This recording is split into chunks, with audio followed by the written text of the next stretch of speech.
жөнөкөй адамды насаат эмес. Пайгамбарыбыз саллаллаху алейхи ва салламдын иниси дагы, күйөө баласы дагы, момундардын амири дагы. Пайгамбарыбыз Hazret Ali radhiyallahu anh айтат: "Haddisun nas bima ya'rifun." Адамдарга акылына жараша сүйлөгүлө. Түшүнүгүнө жараша сүйлөгүлө.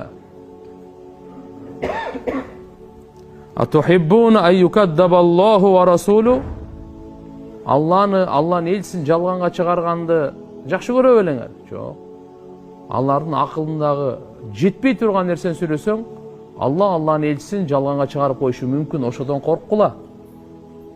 Андай татаал, оор, кыйын, түшүнбөгөн нерсени айтпагыла. Алар түшүнө турган шарият өзү динибиз